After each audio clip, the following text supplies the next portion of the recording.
오늘 하나님께서 우리에게 주신 말씀은 마태복음 3장 13절에서 17절까지 말씀 우리 같이 보겠습니다. 마태복음 3장 13절에서 17절까지 말씀 찾으셨으면 한 목소리로 같이 읽겠습니다. 이때에 예수께서 갈릴리로부터 요단강에 이르러 요한에게 세례를 받으려 하시니 요한이 말려 이르되 내가 당신에게서 세례를 받아야 할 터인데 당신이 내게로 오시나이까? 예수께서 대답하여 이르시되 이제 허락하라. 우리가 이와 같이 하여 모든 의를 이루는 것이 합당하니라 하시니 이에 요한이 허락하는지라. 예수께서 세례를 받으시고 곧 물에서 올라오실새 하늘이 열리고 하나님의 성령이 비둘기같이 내려 자기 위에 임하심을 보시더니 하늘로부터 소리가 있어 말씀하시되 이는 내 사랑하는 아들이요 내 기뻐하는 자라 하시니라. 아멘. 할렐루야. 말씀 가운데 귀하는 내가 저와 여러분의 있기를 소망합니다. 오늘은 참 제 개인적으로 기쁜 날입니다. 저희 이제 첫째 아들 상현이가 초등학교를 졸업하는 날이기 때문에 그렇습니다. 그래서 오늘 졸업식 가서 축하도 하고 돌아올 텐데요. 참 감회가 새로운 것 같습니다. 어떤 한 학교, 특별히 이제 국민학교, 이제 초등학교를 졸업하는 것만큼 의미 있는 게 또 있을까요? 학교를 졸업하고 또 새로운 것이 시작되는 게 졸업입니다. 졸업을 할 수 있다는 것이 참 끝인 것 같지만 또 다른 새로운 시작임을 알게 되는 것이죠. 여러분, 우리가 졸업했을 때 한번 생각해 보십시오. 축하하고 인사하고 기쁨의 그날, 이제 이 학교 생활도 끝났다 했는데 또 다른 학교 생활이 시작되잖아요. 이전보다 더 힘든 학교 생활. 늘 졸업은 새로운 시작인 것 같습니다. 우리에게도 죽음이 언젠가 임하겠지만 죽음 이후에 영원한 영생이 우리에게 주어진다는 사실을 생각하면서 늘 지금의 고난도 이겨내고 기쁨 가운데 살아가는 그런 저와 여러분 될 수 있기를 바랍니다. 오늘 마태복음 3장은 참 짧지만 정말 많은 의미를 담고 있는 말씀입니다. 마태복음 이 3장 13절부터 17절에 나오는 이 말씀은 인카네이션, 예수님의 성육신과도 관련되어 있고 기독교가 늘 고백하는 삼위일체 하나님에 관해서도 나오고 있기 때문에 그렇습니다. 삼위일체 하나님에 대한 성경적인 근거에서 늘 드는 것이 이 마태복음 3장에 나온 말씀이기 때문에 그렇습니다. 먼저 여러분 이 본문을 읽다 보면은 그런 의문이 들 때가 있어요. 아니 왜 예수님께서는 세례 요한에게 세례를 받으셔야 됐을까?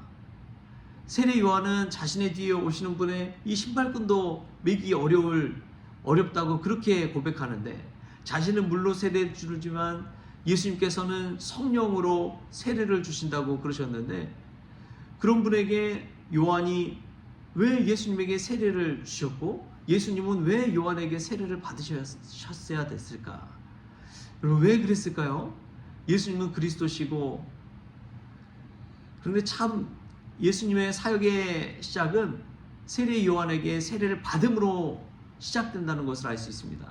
이것은 마치 예수님께서 하늘의 보좌를 버리시고 이 땅에 내려오신 것과 같아요. 그렇게 내려가고 자신보다도 못한 그러한 세례 요한에게 세례를 받아야 했던 것, 예수님 죄가 없음에도 불구하고 세례를 받으셨잖아요. 그것은 하나님의 모든 의를 뜻을 이루기 위해서였다는 것입니다. 그 뜻은 겸손함으로 순종하는 것을 말하는 것이죠. 예수님은 그렇게 하나님의 뜻에 순종하셨습니다. 아버지 하나님의 뜻에 순종하며 나아갈 때 그것이 온 인류를 구원하는 구원사역의 시작이기 때문에 그렇습니다. 여러분 때로는 부모님의 말씀이 잔소리처럼 느껴질 때가 있죠. 공부해라 공부해라, 밥 먹어라 밥 먹어라. 여러분 근데 그 말씀이 진리 아닙니까? 살아보고 나면은 정말 그렇더라고요. 맞구나. 저 말씀이 맞구나. 밥 잘 먹어야 되는데 공부해야 되는데 우리가 마땅히 해야 할 본분을 하지 못할 때 뒤돌아보면 그것이 진리였다는 것을 알게 되듯이 예수님은 하나님의 말씀, 하나님의 뜻, 모든 의를 이루기 위해서 세례 요한에게 세례를 받으셨다는 것을 알게 됩니다. 그 말씀이 이제 14절 15절에 나와요. 14절 15절 말씀을 같이 한번 읽겠습니다. 시작. 요한이 말려 이르되 내가 당신에게서 세례를 받아야 할 터인데 당신이 내게로 오시나이까? 예수께서 대답하여 이르시되 이제 허락하라. 우리가 이와 같이 하여 모든 의를 이루는 것이 합당하니라 하시니 이에 요한이 허락하는지라. 아멘. 세례 요한에게 세례를 받으러 나가는 것, 그것은 하나님의 모든 뜻을 이루는 것입니다. 낮고 천한 이 땅에 성육신하시며 육신을 입고 내려오신 그 놀라운 하나님의 말씀의 뜻을 예수님께서 세례 요한에게 세례를 받으심으로, 다른 인간들처럼 세례를 받으심으로 그 모든 것들을 이루신 것이죠. 여러분, 우리도 그러한 내려감이 있어야 됩니다. 낮아짐이 있어야 됩니다. 그리스도인이 진실로 믿음 안에서 거듭났을 때 낮아짐의 자리까지 나아가는 것이죠. 바울도 그렇잖아요. 바울도 낮아짐의 은혜가 있었습니다. 이전에는 자신의 의를 드러내고 수많은 그리스도인들을 잡아가두고 폭행하고 폭력을 가하는 입장이었어요. 스데반이 순교하는 그 현장에서도 사도 바울은 있었습니다. 권력의 정점에 있다가 예수님을 다메섹 도상에서 만난 이후에 이제 사도 바울은 섬김의 자리로 나아가는 거예요. 남에게 돌을 맞고 죽을 뻔하고 태형을 당하고 강도를 당하고 길의 위험을 당하고 동족의 위험을 당하면서도 예수 그리스도의 복음 사역의 길로 내려가잖아요. 예수님을 만난 이들은 겸손할 수밖에 없습니다. 낮아집니다. 자신의 의를 결코 드러내지 않습니다. 저 여러분 신앙생활하면서 예수님의 낮아지심을 늘 생각할 수 있길 바랍니다. 예수님은 철저히 낮아지셨고 세례 요한에게도 세례를 받는 그 자리까지 낮아지셨습니다. 이것은 하나님의 뜻을 이루기 위함인 것이죠. 여러분, 자녀를 이기는 부모가 있나요? 결국에는 자녀의 눈높이에 낮춰서 허리를 숙이고 무릎을 꿇고 자녀들을 대하는 부모의 모습을 보십시오. 사랑의 마음이 그와 같습니다. 예수님이 그처럼 우리 앞에서 낮아지는 것이죠. 모든 의를 이루기 위해서 그리 하신 것입니다. 우리도 세례를 받았다면 주님처럼 낮아짐의 자세를 가지고 하루하루를 살았으면 좋겠습니다. 또 보면은 중요한 것이 16절 17절 말씀에 삼위일체 하나님, 성부 하나님, 성자 예수님, 성령 하나님이 다 나온 것이 이 말씀입니다. 우리 16절 17절 말씀 같이 한번 읽겠습니다. 시작. 예수께서 세례를 받으시고 곧 물에서 올라오실새 하늘이 열리고 하나님의 성령이 비둘기같이 내려 자기 위에 임하심을 보시더니 하늘로부터 소리가 있어 말씀하시되 이는 내 사랑하는 아들이요 내 기뻐하는 자라 하시니라. 아멘. 예수께서 세례를 받으실 때에 하늘 문이 열렸습니다. 세례를 받으신 성자 예수님이 있고요. 세례를 받고 나자 나타난 현상이 하나님의 성령이 비둘기같이 내려 자기 위에 임하심을 보시더니 성령께서 비둘기 형상으로 임하셨습니다. 뿐만 아니라 하늘로부터 소리가 있어 말씀하시되 하나님께서 내 사랑하는 아들이요 내 기뻐하는 자라 예수님을 인정해 주십니다. 성부 성자 성령 하나님의 역사가 예수님께서 세례를 받는 그 현장에서 일어나게 된 것입니다. 얼마나 놀라운 일인지 모릅니다. 그 장면을 생각해 보십시오. 요단강에서 예수님께서 세례를 받고 있는데 성령이 비둘기같이 임해요. 하늘에서 하나님의 음성이 들리는데 내 사랑하는 아들이여 내 기뻐하는 자라, 분명하게 그 수많은 사람 앞에서 인쳐주시고 있습니다. 이 세례받는 그 시간에 삼위일체 하나님의 역사가 일어나는 것이지요. 성령의 기름 부으심이 일어난 것입니다.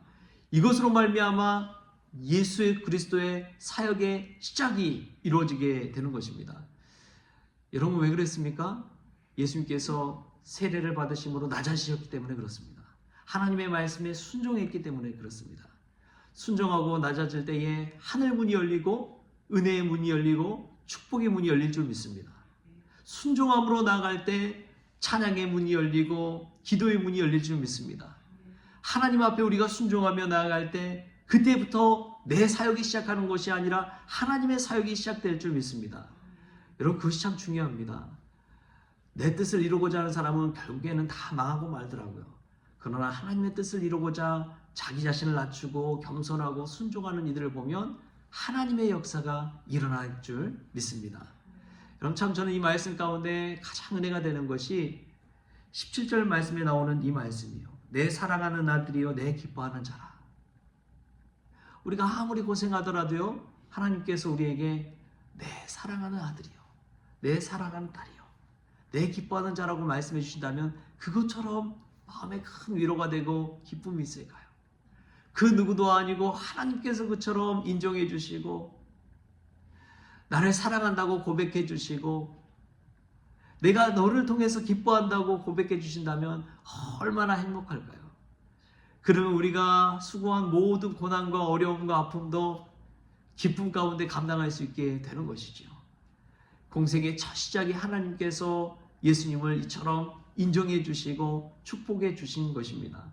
우리도 하나님의 인정을 받고 하나님의 축복을 받고 하나님의 위로를 받고 낮아짐의 자리로 순종의 자리로 내려가는 저와 여러분 될 수 있기를 주신 예수님의 이름으로 축복합니다. 기도하겠습니다. 주신 하나님 감사합니다.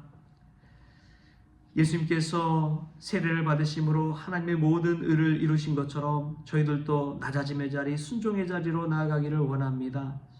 그때에 삼위일체 하나님의 역사가 또 성령의 기름 부으심이 하나님의 사랑하는 그 인정하심이 있는 것처럼 저희들도 순종의 자리로 나아갈 때에 하나님께 인정받고 성령의 기름 부으심을 체험하고 오직 영적으로 인침받아서 하나님의 사역 가운데 동참할 수 있도록 주여 도와주시옵소서.